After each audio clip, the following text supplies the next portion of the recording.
Je me souviens, ça a débuté comme ça. C'était la fin de mes années lycée.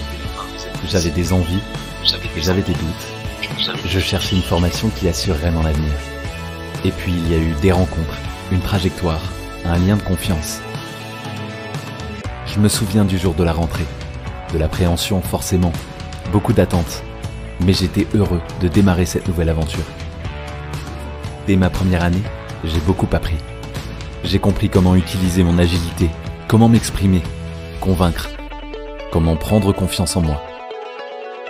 Je me souviens avoir rencontré des guides issus d'horizons différents qui m'ont inspiré, m'ont aidé à décrypter le monde qui m'entoure, m'ont fait comprendre ce que sera demain. Je me souviens d'un lieu où tout était fait pour m'aider à capter les tendances, à anticiper et innover. D'un lieu où ma voix n'était pas toute tracée. D'un lieu où le mot vie prenait tout son sens. Où nous étions ensemble, tout simplement. Au fil des années, j'ai découvert un monde de plus en plus ouvert et connecté. J'ai rencontré des personnes du monde entier, sur des campus internationaux, des lieux inspirants et de nouvelles façons de travailler. Pas à pas, j'ai préparé mon avenir et je me suis challengé dans de vrais contextes professionnels. Année après année, j'ai gagné en maturité. Et aujourd'hui, je tisse mon avenir dans un monde plein de promesses. Je me souviens, tout est passé si vite. Je me souviens d'en avoir rêvé. Et aujourd'hui, tout devient possible. Ce sera demain et ce sera ici.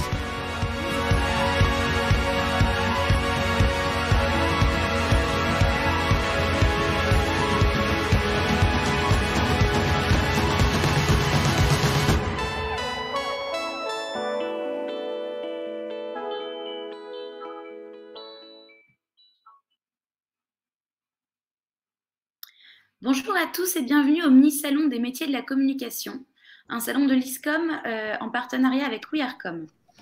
Alors aujourd'hui, le thème, c'est les métiers de la création en communication. On va en premier se présenter. Donc WeAreCom, qui sommes-nous? On est tout d'abord un collectif de communicants indépendants. On a la volonté de transformer la valeur ajoutée de notre métier. On est à la fois un média pour les communicants et un club privé pour les équipes d'annonceurs. Notre média, c'est plus de 20 000 visiteurs mensuels sur wearecom.fr, plus de 25 000 abonnés à notre newsletter et plus de 50 000 personnes touchées chaque mois sur les réseaux sociaux. Quant au club, il s'agit de progresser entre pairs. Il y a déjà 18 équipes de grands groupes com qui nous ont rejoints et chaque mois, on propose des ateliers avec des thématiques particulières comme le personal branding, la com interne ou encore, le dernier en date, la sincérité perçue par les Français. Aujourd'hui, nos intervenants, on accueille Charles Fortin, directeur et producteur de Origin Film du côté agence, et Julie Malberti, social media manager pour le groupe Le Nôtre du côté annonceur. Tout au long de webinaire, si vous avez des questions, n'hésitez pas à les envoyer au hashtag AskISCOM ou encore dans l'onglet questions de la visio. Alors, la communication, qu'est-ce que c'est?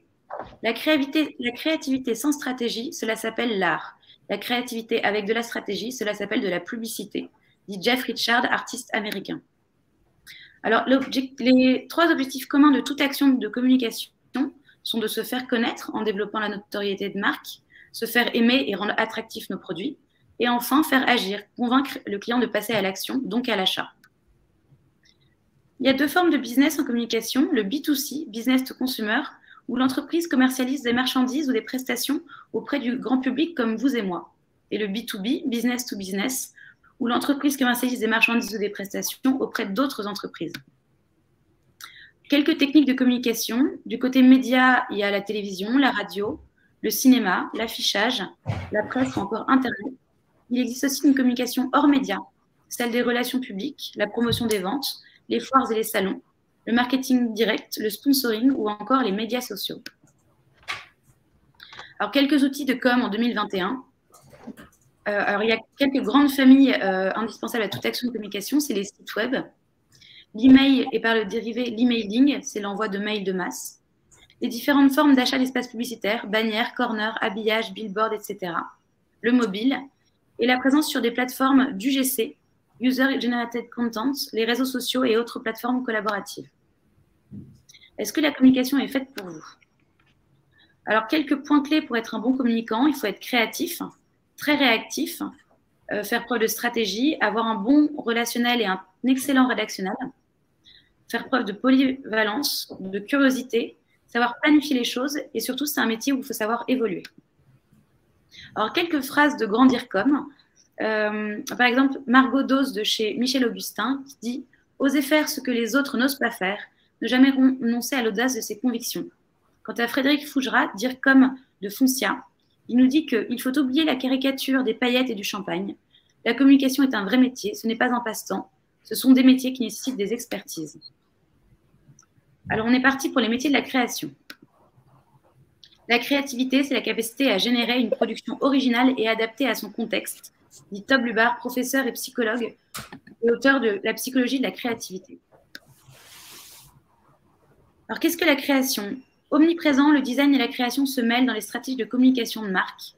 L'approche innovante et créative renforce l'identité d'une marque. Elle construit et renforce son territoire d'expression. Certains cultivent cette créativité et font leur métier principal en rejoignant des postes tels que ceux de concepteur-rédacteur, brand content manager, directeur artistique ou encore storyteller. Comment s'exprime la créativité? À travers les logos. Là, on voit l'évolution de tous les logos Apple depuis 1976.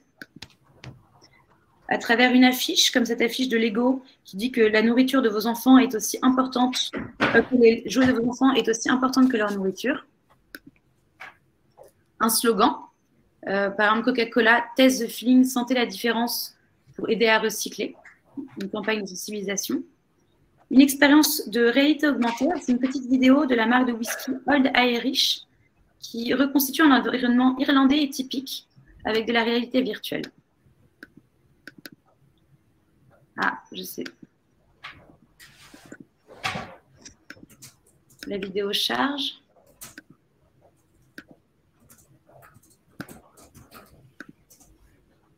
Bon, et bien pas de vidéo, peut-être à la fin du webinaire. Enfin, la créativité peut s'exprimer par exemple, Fortnite a réinventé le concert. Donc, le jeu vidéo lance une série de concerts virtuels depuis quelques mois et ça marche très bien. Alors, les métiers de la com, les objectifs communs, donc se faire connaître, être visible des cibles et adopter leur code, développer l'image, comme on l'a dit, donc rester identifiable et se différencier, accompagner les temps forts, soutenir les événements, lancer les opérations et surtout perdurer, créer une cohérence sur tous les supports de communication pour rester dans l'esprit du client. Alors, on va passer vite sur les métiers de la création. Alors, ils existent en agence ou chez l'annonceur.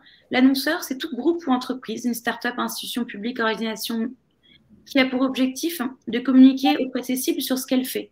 Donc, elle a un service de communication interne, une équipe qui est dédiée à toute la communication de l'annonceur, comme le nôtre. Du côté agence, c'est un prestataire qui va accompagner un annonceur dans une stratégie de communication particulière. Donc, ils vont constituer une équipe spécialisée pour un besoin particulier, comme le fait Origin Film.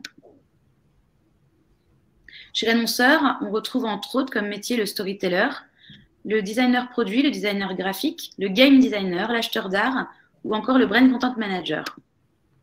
Pour en creuser quelques-uns, le storyteller, c'est celui qui doit comprendre les attentes du public, mettre en place une histoire et adapter cette dernière à tous les supports de communication. Il lui faut être très créatif, avoir une bonne compréhension des cibles et d'une connaissance des techniques marketing. Le designer graphique doit traduire les intentions stratégiques pour donner de l'impulsion créative, produire et réaliser des supports de communication. Il lui faut une culture de l'image et beaucoup de créativité, faire de la veille sectorielle et créative, et enfin avoir une bonne coordination des projets. Enfin, le brand content manager élabore les recommandations stratégiques, procède à une veille permanente et analyse marché, tendance et attitude. Il lui faut sensibilité et créativité. Il y a également un esprit de synthèse et beaucoup de rigueur et une culture de la communication très large. Du côté agence, il existe le monteur, le directeur de création, le technicien plateau, l'animateur 2D ou 3D, le monteur ou le concepteur-rédacteur. Le directeur de création, il cerne précisément les besoins du client, établit une stratégie créative à suivre, gère et guide les équipes de production.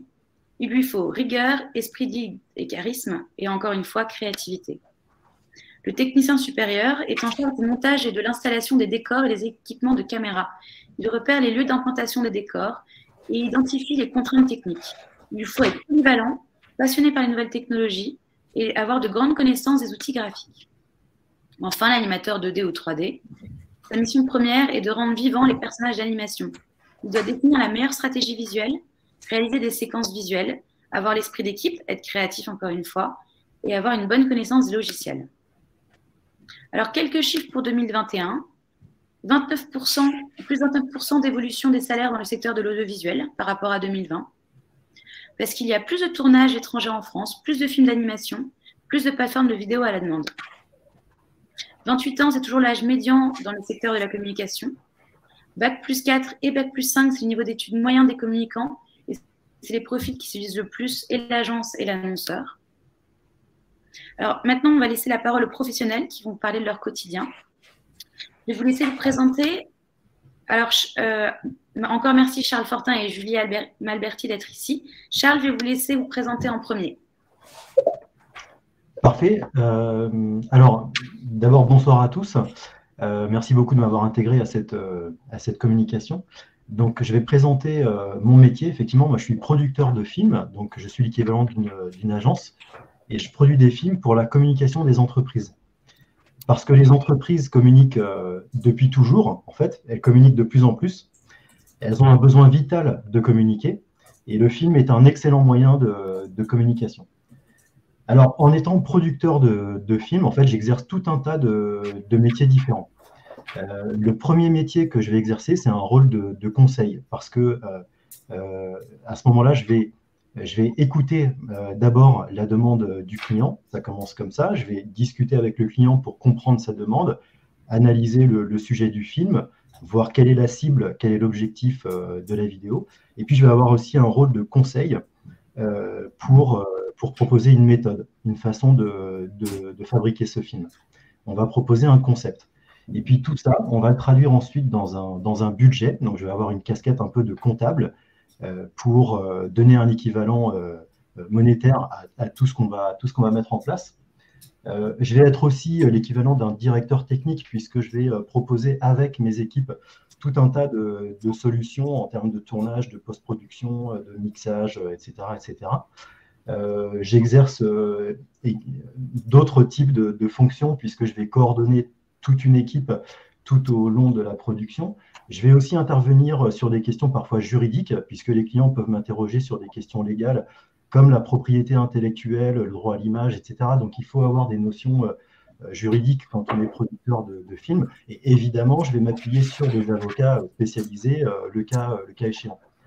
Et puis, je suis aussi un peu directeur artistique, puisque je suis le garant de la qualité des films, depuis la demande jusqu'à la livraison, et notamment jusqu'à la diffusion. Et alors, un tout petit mot justement sur la diffusion des films.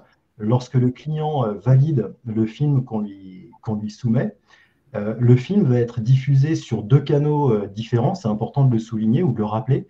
En fait, le film va être diffusé soit en externe, et dans ces cas-là, le film est accessible au monde entier, il est accessible sur le site web de l'annonceur, il est accessible sur ses réseaux sociaux, dans plusieurs objectifs, comme on vient de l'entendre, effectivement, pour développer son image, se démarquer de la concurrence, se faire connaître ses valeurs et au final, pour vendre. Voilà. L'autre plateforme de diffusion du film, c'est en interne. Et c'est en fait, la communication trouve son origine dans la communication interne. C'est le premier canal historique de la communication, c'était de la communication interne. Donc, quand une entreprise communique en interne, donc elle communique auprès de ses collaborateurs, auprès de ses salariés, sur son intranet, par exemple, ou dans des réunions, dans des grandes conventions, pour rassembler les équipes, pour fédérer, pour fixer des objectifs, pour célébrer des réussites. Enfin, voilà, il y a tout un tas d'exemples. Donc, voilà comment je pouvais présenter mon métier. Merci beaucoup, Charles. Je crois que... je vais remettre l'écran.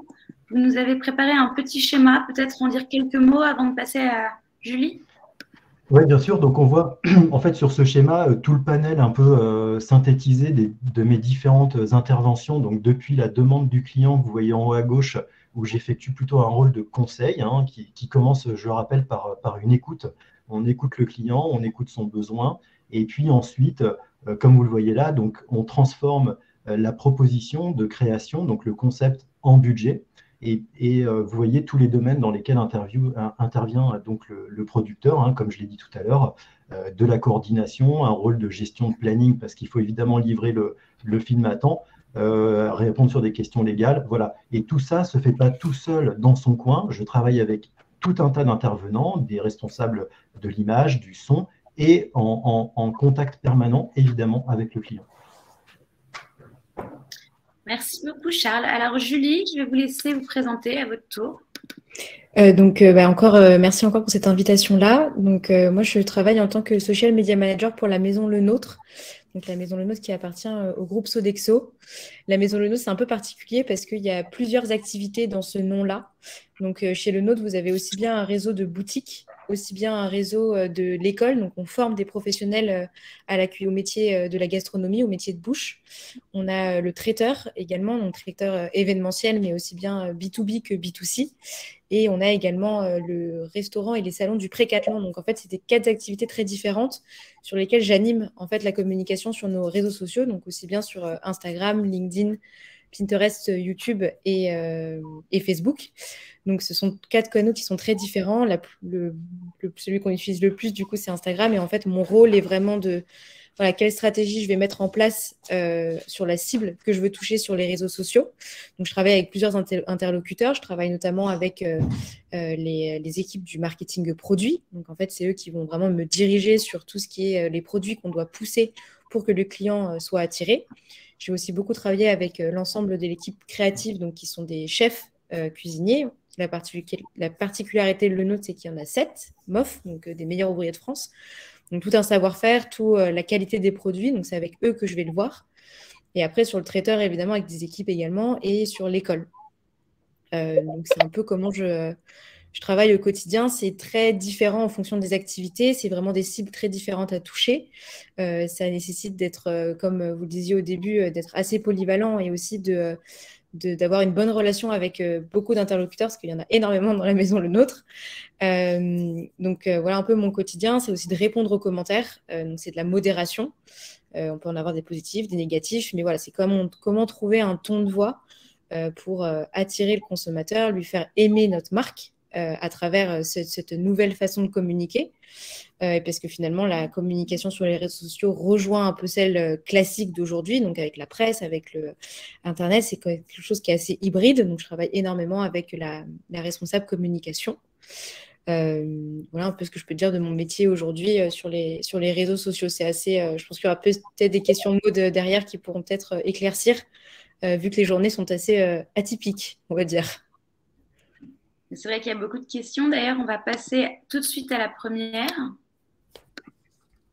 Pourquoi et quand avez-vous décidé de vous orienter vers la com ? Julie, je vous laisse commencer. Je pense que c'est grâce au Covid, moi. Bon, ça peut paraître étrange. Avant, j'étais beaucoup plus sur... donc, j'ai toujours été attirée par les métiers de la gastronomie, notamment sur tous les concepts de restauration, toutes les offres qui pouvaient être faites sur la gastronomie, donc les restaurants. Puis, en fait, le Covid a arrêté une fonction sur laquelle j'étais l'année dernière. Et en fait, je me suis lancée dans un CAP de pâtisserie, donc quelque chose de complètement en dehors de la communication. Mais je pense que ça a développé, si vous voulez, ma créativité.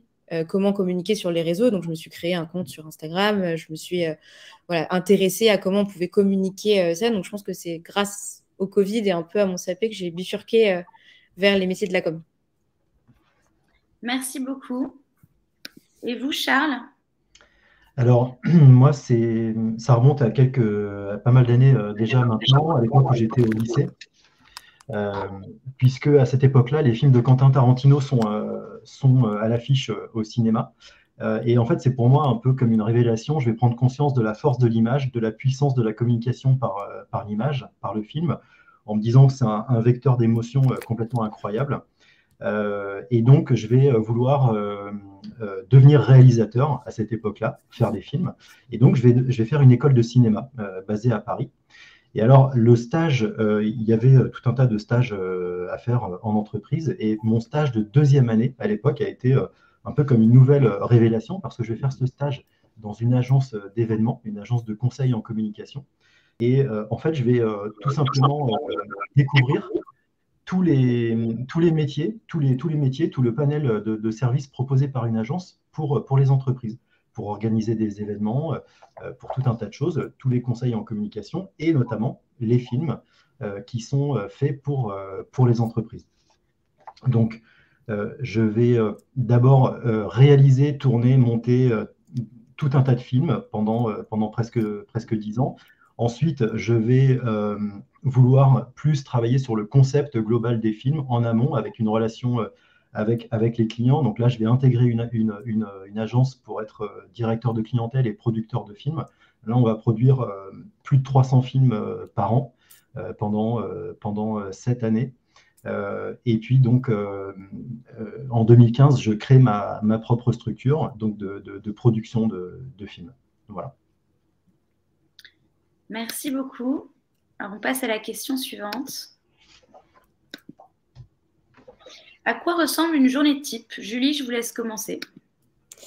Une journée type chez Le Nôtre, c'est rare, mais il y en a quand même un peu en début de mois, donc plutôt fin de mois. C'est vraiment sur les réseaux sociaux, donc c'est de préparer le planning éditorial sur tous les réseaux. Donc ça peut aussi passer par de la créa, donc sur InDesign, sur Photoshop, sur Lightroom, Illustrator, pour pouvoir préparer ces visuels.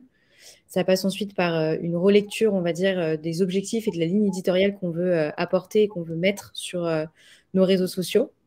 Ça passe aussi par les messages clés, donc la rédaction de texte. Est-ce que je veux que ma marque soit vue comme quelque chose de généreux? Est-ce que je veux montrer que ma marque est inspirée? Est-ce que si je mets une photo, j'en sais rien, d'un millefeuille une journée avec un certain ton de voix, par exemple, quelque chose qui va être inspiré, donc comme quoi les chefs ont fait un travail d'orfèvre, mais que je parle de l'onctuosité, de la crème pâtissière sur un autre post, les deux messages vont être très différents. Donc, c'est un peu ça, c'est aussi faire, rassembler bien avec les équipes quels sont les produits, quand est-ce qu'ils sortent, notamment sur la boutique. Est-ce qu'il y a eu des événements sur lesquels on doit communiquer aussi, bon, comme Instagram, c'est quand même très visuel, faire attention à la collimétrie, au visuel que vous donnez, à l'atmosphère que vous voulez donner à votre feed.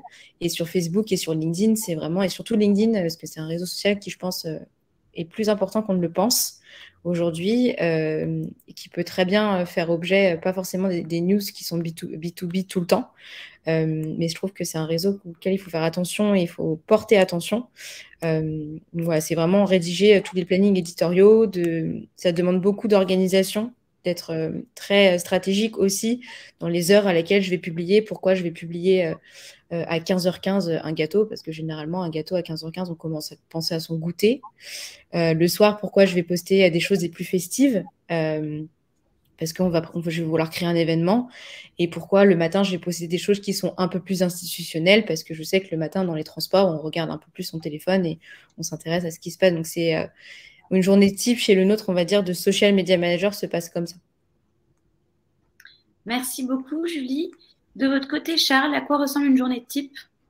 Alors, malheureusement, Maud, il n'y a pas vraiment de journée type également. C'est très rare aussi. Hein. Voilà, c'est très rare. Voilà, on n'est pas du tout dans une mécanique. Donc, j'ai essayé, comme vous le voyez normalement, de scinder un peu les choses en deux. Parce que je pense qu'on peut faire une différence de notre côté en agence et notamment donc, sur la production de films entre deux étapes majeures de la production d'un film. La première étape, c'est tout ce qui va se passer en amont de la production. Et la deuxième étape, c'est tout ce qui va se passer pendant la production jusqu'à la livraison et jusqu'à la diffusion du film. Donc, en général, en amont de la production, donc comme je disais tout à l'heure, c'est surtout un échange avec le client, une écoute et une réflexion pour proposer un concept et mettre en œuvre, proposer des moyens adaptés à la demande du client.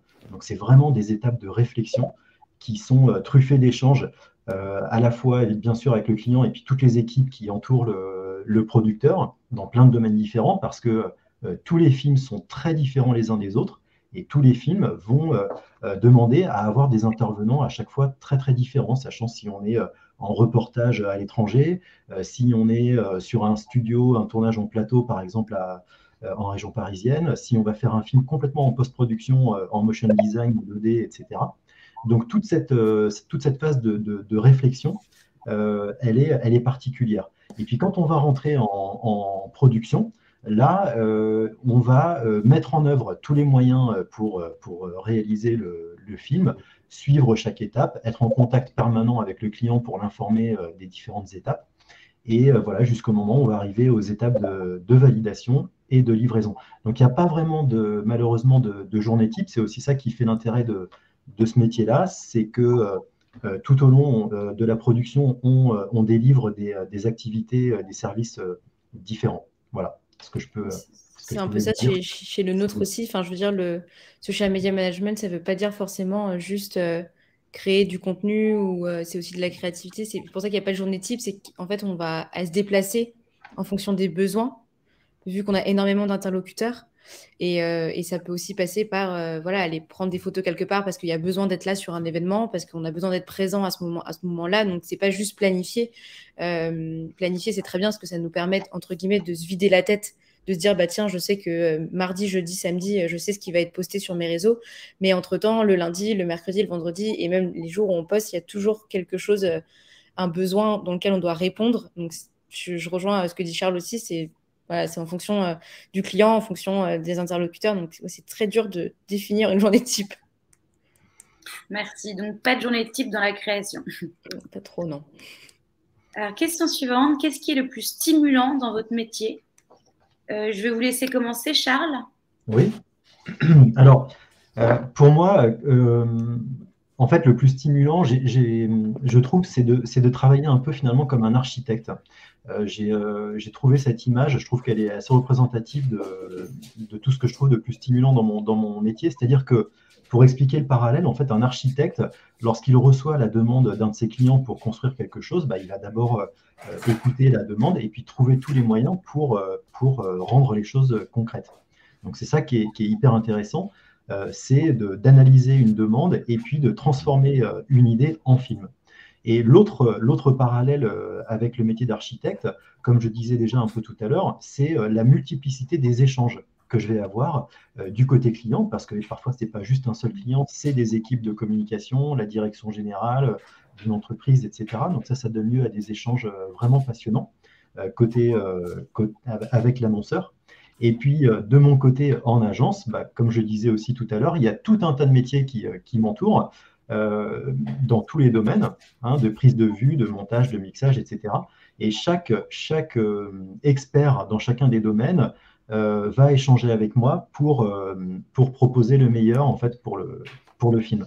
Et puis il y a deux choses aussi que je voulais ajouter par rapport à ce que je trouve le plus stimulant, c'est que dans notre métier de production de films, on est en contact direct donc avec les entreprises et la personnalité du client en fait va donner une couleur particulière et en fait unique à chaque production. C'est-à-dire, est-ce que le client a une grande expérience de production de films? Ça, déjà, ça joue beaucoup dans tout le cycle de production. Est-ce que l'annonceur a une demande urgente à traiter? Est-ce que la demande est très ambitieuse, très stratégique, pardon? Tout ça, ça joue beaucoup. Donc, les personnalités jouent beaucoup dans la production. Et il y a autre chose auquel je crois, moi, profondément, et que j'ai pu voir tout au fil de ces années d'expérience, c'est la personnalité de l'entreprise. Définitivement, je suis convaincu que les entreprises ont leur propre ADN. Les entreprises ont leur propre identité. Chaque entreprise a sa propre identité. C'est pour ça qu'on parle de culture d'entreprise. Et que les films qu'on produit doivent toujours être en accord avec chacune des entreprises et avec l'ADN de ces entreprises. C'est très important.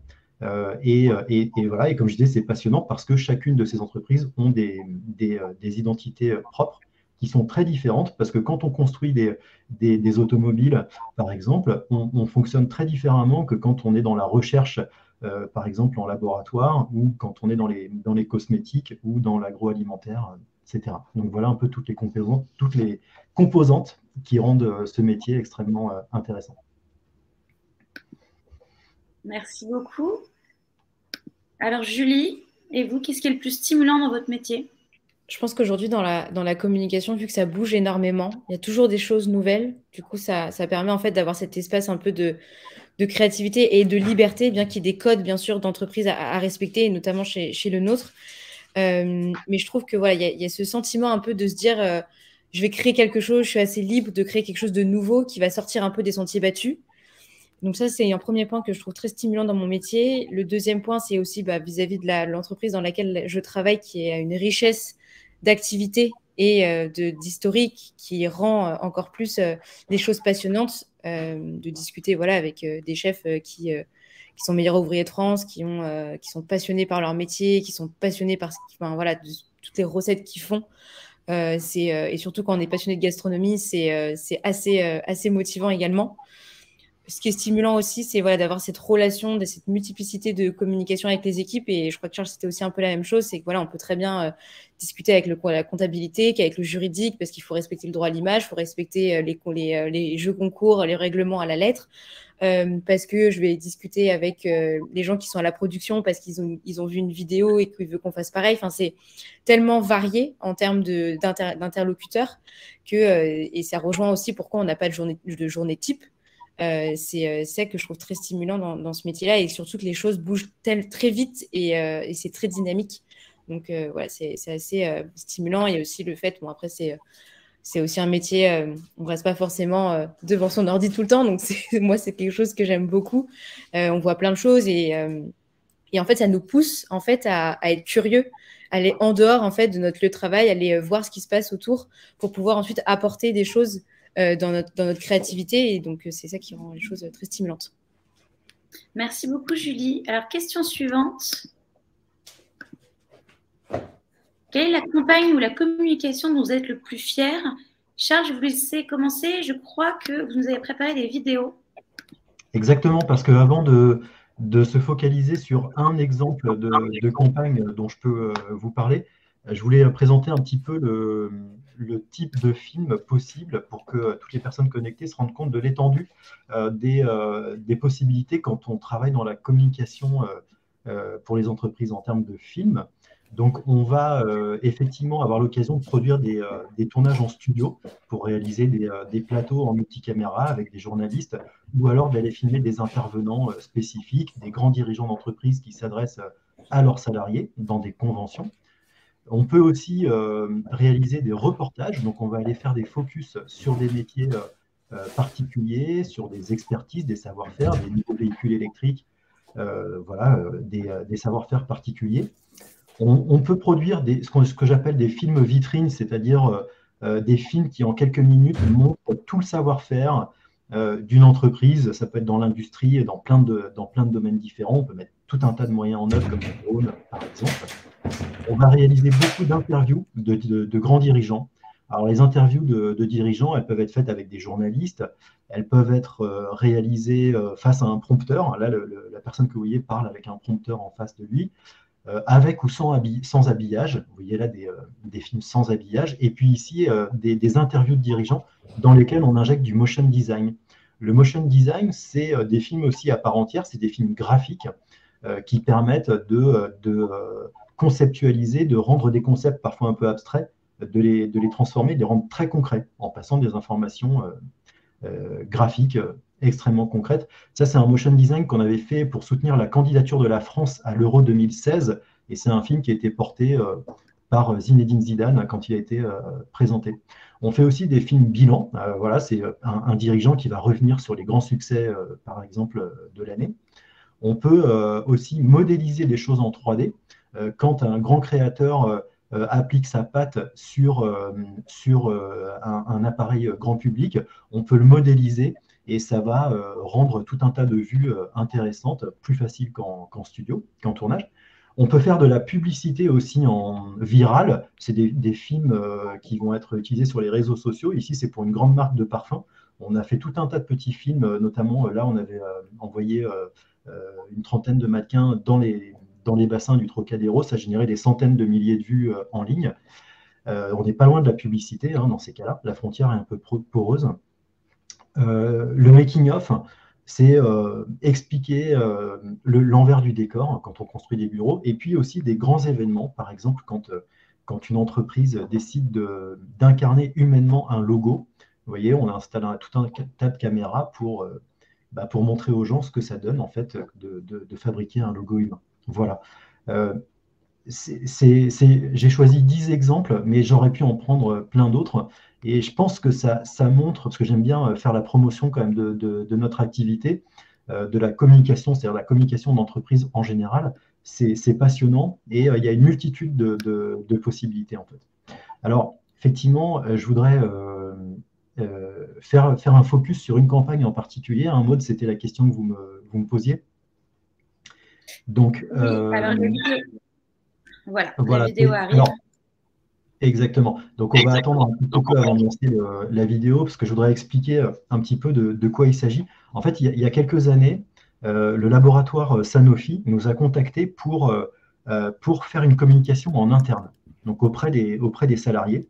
La direction générale de Sanofi voulait expliquer le rôle des affaires médicales auprès de l'ensemble des collaborateurs. Donc, ça veut dire expliquer le rôle de quelques milliers de personnes à un groupe, une entreprise qui compte plus de 120 000 salariés. Donc, c'est quand même une audience importante. Les affaires médicales, c'est très rapidement, en fait, c'est une équipe qui est à l'écoute de tout ce qui se passe dans le monde c'est une espèce de veille active, attentive, pour aider le laboratoire à aller stratégiquement vers les bons remèdes, développer les bons remèdes. Donc, cette campagne, en fait, j'ai choisi de vous en parler, de la présenter pour illustrer mon travail, parce qu'elle avait un enjeu stratégique majeur, absolument important pour la direction générale de l'entreprise.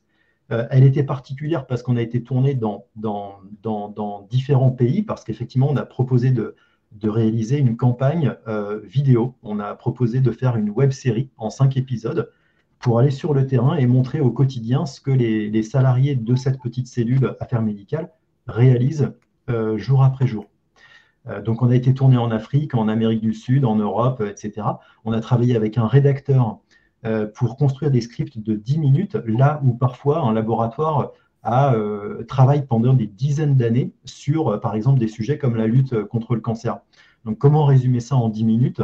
On s'est entouré de rédacteurs pour faire la synthèse de ce travail-là.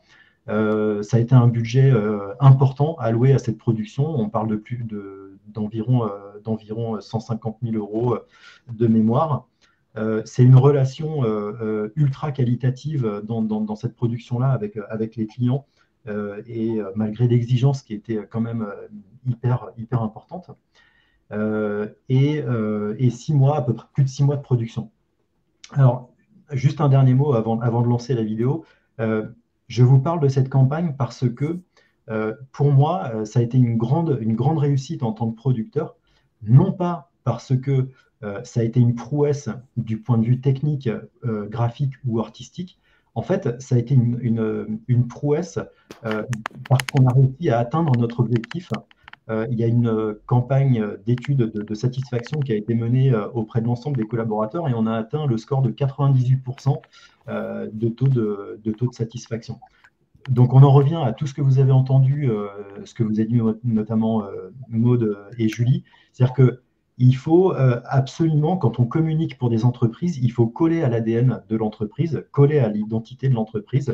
Et c'est comme ça qu'on délivre le bon message et qu'on atteint les objectifs. Donc, je vous propose maintenant de regarder une petite vidéo de 1 minute qui était en fait le teaser, c'est-à-dire le petit film d'annonce de la campagne dans lequel vous allez voir 2 dirigeants de Sanofi annoncer aux collaborateurs le début de cette campagne vidéo. Alors, on a un... Ah, c'est bon. Aucun problème. Hello, everyone. As you know, the first step in medical care is caring for the patient. In medical affairs, we do this in a wide range of ways. In the field in Africa, Italy, Argentina, and France, let our teams share their stories about the projects they are driving to unlock the promise of innovation in ways that are meaningful to local health authorities, healthcare professionals, payers, and ultimately to our patients. Have you ever wondered how we help healthcare professionals treat patients in an environment as challenging as Africa? How do we partner with governments to find better cures to major diseases where there are few? If those are questions you're curious about, we invite you to watch our medical affairs stories starting next week on ISA. This is an opportunity to learn about the work that Medical Affairs does around the world and around the clock to bring hope and improve the lives of our patients. You're just 1 click away from our Medical Affairs video series. We hope you'll enjoy learning more about what we do.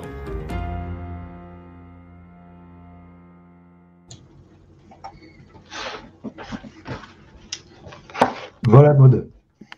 Très bien. Est-ce que, avant de passer à Julie, peut-être vous pourriez nous parler de vos plus gros challenges et d'un petit retour d'expérience?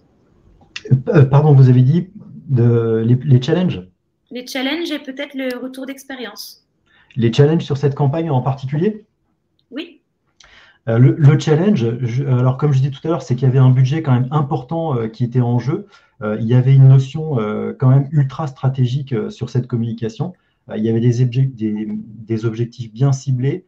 Il fallait toucher l'ensemble des collaborateurs. Il fallait aussi expliquer, parce que c'est extrêmement difficile d'expliquer en fait le fonctionnement de plusieurs milliers de collaborateurs auprès de l'ensemble d'un groupe. Il faut le faire de façon à la fois ludique et de façon ultra pédagogique. Et je pense qu'effectivement, le film est un excellent support pour ça, peut-être plus qu'une campagne d'affichage ou plus qu'une campagne d'emailing, parce qu'elle vous permet finalement d'aller, grâce à ces images, directement sur le terrain et voir très concrètement ce que sont les actions de cette cellule affaires médicales en particulier. Donc, ça, c'est pour les challenges. Et pour la partie retour d'expérience, voilà, encore une fois, je vous parle de cette campagne parce que pour moi, elle englobe tout ce qui est en jeu dans la communication, qu'elle soit externe ou interne. Il y a tout un tas de paramètres qui commencent par l'écoute, la demande du client, qu'est-ce qu'on veut faire, quel est l'objectif, où est-ce qu'on veut aller, et ensuite la mise en œuvre de tous ces moyens, avec une exigence d'un côté, une créativité de l'autre, mais dans le but toujours, à chaque fois, d'atteindre un objectif, c'est-à-dire délivrer le bon message et qu'il soit en ligne parfaitement avec l'ADN et l'identité de l'entreprise. Merci beaucoup. On va passer à Julie. Julie, quelle est la campagne de la communication dont vous êtes la plus fière? En fait, c'est en ce moment. C'est Noël chez le nôtre. Donc, c'est quand même une grosse période chez nous. Et en fait, tout a commencé en septembre, parce qu'il y a eu la journée presse, du coup, pour présenter notre collection de Noël. Et en fait, la particularité de le nôtre, c'est qu'on part sur les régions de France. Donc là, on est parti en Provence. Donc, ça a été vraiment de comment on allait imaginer cet univers provençal, aussi bien de l'entrée, du plat au dessert et tout l'univers. Donc, ça a été la recherche avec un illustrateur. Donc, on a travaillé avec Éric Garance, qui est l'illustrateur officiel de la Côte d'Azur, qui a réussi à nous créer un univers complètement immersif dans la Provence. Ça a été aussi d'aller voir les producteurs, donc avec le chef et le directeur de la création de Lenôtre, donc le chef Guy Krenzer. En fait, c'est plein de petits morceaux pour créer cet univers de Noël. Et là, en ce moment, voilà, de voir son aboutissement, de voir tous les grands reportages qui vont sortir sur TF1, que je vous invite à regarder le 18 décembre. Toutes les communications que moi, je fais sur les réseaux sociaux, voilà, comment créer un univers avec toutes les activités de la maison, parce que c'est là où, en fait, chez Noël, on va tous mettre notre main à la pâte. On va tous être mobilisés pour pouvoir aider les équipes. Et donc, c'est comment communiquer là-dessus. Et c'est vrai que c'est un événement qui est assez magique, bon, assez costaud en termes de réflexion, de stratégie, mais c'est super sympa à réaliser et donc c'est assez cool de travailler là-dessus. Merci beaucoup. On regardera ça le 18 décembre. Alors, il y a déjà des publications qui sont sur les réseaux. Je vous invite à aller voir la collection. Mais le 18 décembre, je pense qu'il y aura vraiment c'est un vrai film en fait qui a été fait donc pour TF1 et je pense que ça va être assez chouette. Merci beaucoup. Voilà, vous pouvez enchaîner avec la question suivante. Quelles sont selon vous les grandes évolutions dans le domaine de la créativité? Pardon, vous me posez la question, Maud? Oui, vous pouvez enchaîner. Pardon. Les grandes évolutions dans le domaine de la créativité. Là, c'est plus sur la communication en fait. Je trouve que et bon, ça rejoint, je pense, dans la créativité, c'est que comme tout est devenu assez hybride, je trouve que la créativité est beaucoup plus élargie aujourd'hui. On peut faire beaucoup plus de choses. Je trouve qu'on est beaucoup plus libre. On peut s'exprimer davantage. Donc pour moi, c'est pas forcément une évolution technique ou une évolution historique mais je trouve qu'il y a cette liberté en fait de la communication, de tous les sujets qu'il y a aujourd'hui qui nous permettent justement de laisser place à une créativité. Et je trouve que même dans des entreprises telles le nôtre, qui appartient quand même à un gros groupe comme Sodexo, donc on peut tous se dire que oh là là, ça appartient à un gros groupe, il y a des process, il n'y a rien qui va passer, tout est standardisé, etc. Et en fait, pas du tout. Je trouve que justement, les managers commencent donc qui sont peut-être un peu plus vieux que moi, mais du coup, prennent conscience justement qu'aujourd'hui, il faut laisser place à cette créativité. Et je trouve que justement, c'est une grande évolution dans les métiers d'aujourd'hui de la communication. Merci beaucoup pour cette réponse. Charles, alors, la même question. Quelles sont les grandes évolutions dans le domaine de la créativité ? Alors, nous, en tant que producteurs de films, évidemment, les évolutions techniques, technologiques ont un impact énorme. Alors, on ne va pas parler, pour aller vite, on ne va pas parler du tournage, et notamment de l'argentique que peut-être certains connaissent, ni du numérique, hein, parce qu'on était en SD il y a quelques années, on est aujourd'hui en HD. Le standard, maintenant, aujourd'hui, c'est quasiment le 4K. On parle de 6K, de 8K, etc. Donc évidemment, grosse évolution technique en termes de tournage, mais j'aimerais qu'on se focalise plus sur la partie de la post-production, parce que la post-production, elle aussi, a énormément évolué. Donc pour ceux qui ne sont pas familiers avec ce mot-là, la post-production, c'est tout ce qui intervient après le tournage. Donc c'est tout ce qui concerne le montage, le mixage, l'étalonnage, etc. etc. Il y a une évolution énorme sur les métiers de la post-production. Je vais vous donner 2 exemples. Là, on verra ça un peu plus tard, la campagne. Je vais vous donner 2 exemples par rapport à la post-production. C'est qu'il y a un type de film qui s'appelle le motion design, que je vous ai montré tout à l'heure. C'est des films qui existent depuis une quinzaine d'années à peu près et qui sont faits de manière uniquement graphique. Voilà, il y a 20 ans ou il y a un peu plus, ça n'existait pas. Donc voilà une évolution technique qui donne lieu à des nouveaux types de créativité. Il y a, pour continuer sur la post-production, il y a une phrase assez amusante qu'on aime entendre en souriant sur les plateaux de tournage, c'est « on verra ça en post-prod ». Ça veut bien dire que quand on est en tournage, en plateau, et qu'on n'arrive pas à obtenir exactement l'image qu'on cherche, le grain qu'on cherche, la couleur qu'on cherche, on sait qu'en post-production, on va pouvoir trouver des solutions en colorimétrie, en étalonnage, en sound design, c'est-à-dire tous les effets sonores, etc. Donc, la post-production, énorme évolution dans le domaine de la créativité. Et puis, j'aimerais dire une dernière chose sur la post-production. Si on regarde le siècle dernier, la façon de travailler d'Alfred Hitchcock, par exemple, c'est quelqu'un qui passait des heures, des jours, des semaines à anticiper ses tournages, à définir ses axes de caméra, ses valeurs de plan, ses mouvements de caméra, les mouvements de comédien, etc. Le tournage a quasiment été une formalité, à tel point qu'il allait pratiquement même pas en montage, tellement c'était évident. Aujourd'hui, c'est exactement l'inverse. C'est-à-dire que vous pouvez aller en studio pour tourner, pour faire des images d'une voiture en studio. Ce tournage peut vous prendre une journée. Évidemment, c'est long à préparer, mais le tournage prend une journée. Et derrière, vous pouvez être plusieurs semaines, plusieurs mois en post-production. Donc, on voit bien la différence de balance entre les deux. Dernier point sur la grande évolution sur la créativité, c'est que au jour d'aujourd'hui, je pense qu'on est inondé par les médias. En fait, il y a énormément de communications qui sont faites. Et à mon sens, c'est très difficile de communiquer de manière juste et efficace. Voilà. On voit bien que quand on va sur les réseaux sociaux et qu'on scrolle, par exemple, sur son téléphone, on peut avoir accès à tout un tas de vidéos. Mais finalement, il y en a peut-être peu qui vont vraiment retenir notre attention. Donc, c'est là l'enjeu entre un annonceur et une agence, un producteur, c'est de définir tout ce qu'il faut mettre en place pour toucher la cible. Et ça revient à ce que vous avez évoqué, Maud, en tout début de présentation, cette citation de Todd Lubar, qui disait « La créativité, c'est la capacité à générer une production originale et adaptée à son contexte. » Voilà. Il ne suffit pas juste d'être créatif, il faut être adapté au contexte. Et je vous propose un exemple pour finir sur la créativité. C'est la campagne Donc voilà, exactement, dont on peut voir deux images. Je vais juste vous en dire un petit mot. Je trouve que c'est assez intéressant. En fait, ça, c'est une campagne qui a été faite, qui a été émise par une entreprise qui s'appelle SAP Consulting. En gros, c'est une entreprise qui propose des solutions pour booster la performance des autres entreprises, notamment sur la question digitale et numérique.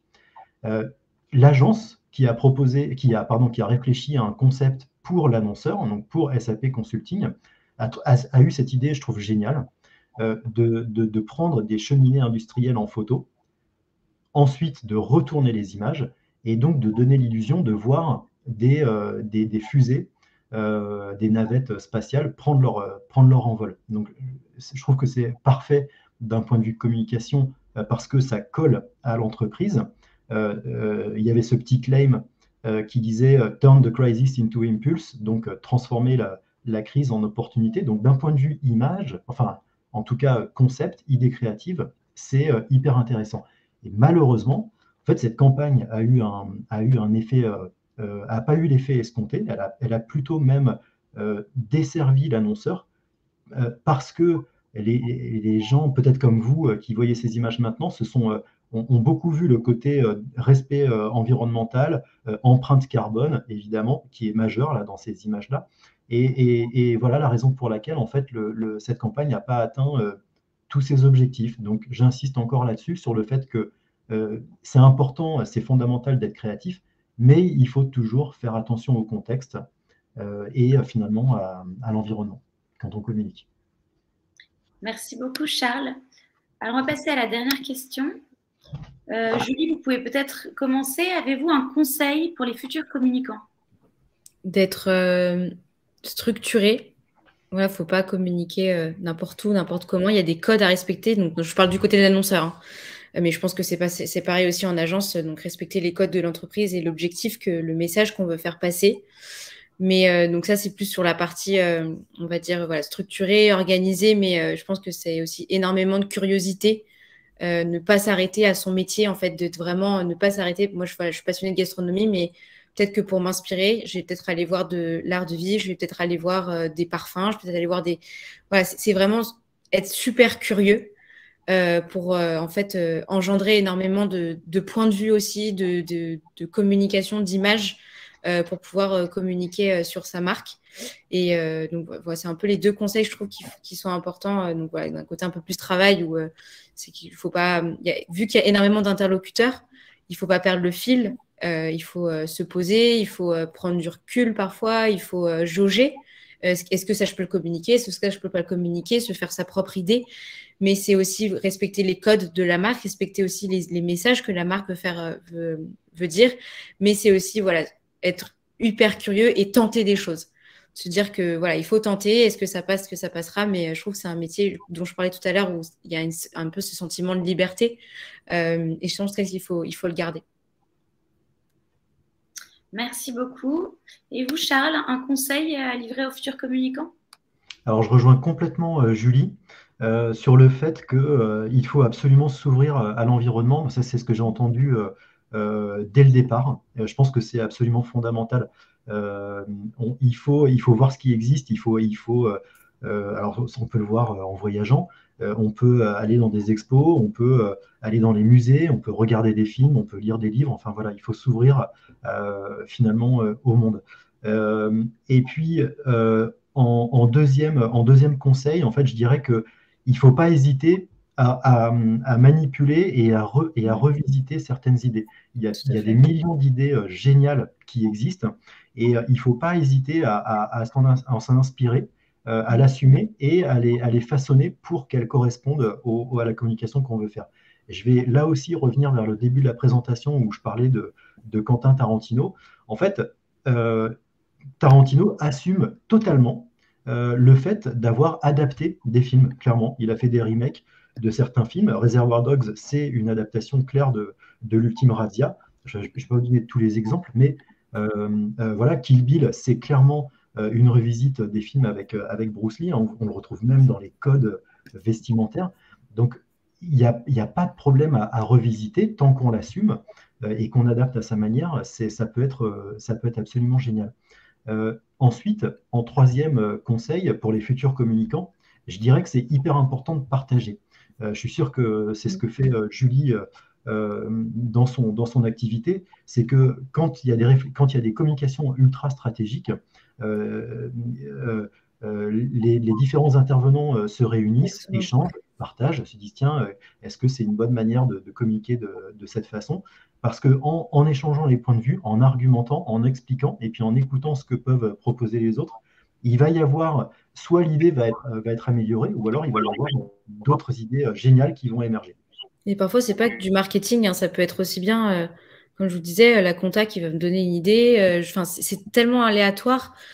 Comme les gens en fait sont investis, il faut pas hésiter en fait à leur faire des reporting, à leur parler en fait de votre métier, parce que c'est quand même ce qu'on appelle des nouveaux métiers où il y a des mots qui sont un peu compliqués. Donc c'est aussi voilà, c'est un peu pédagogique également, mais non, il faut vraiment pas hésiter à aller les voir, à savoir ce que vous êtes dedans toute la journée. Et en fait, au bout d'un moment, on est un peu dans notre bulle.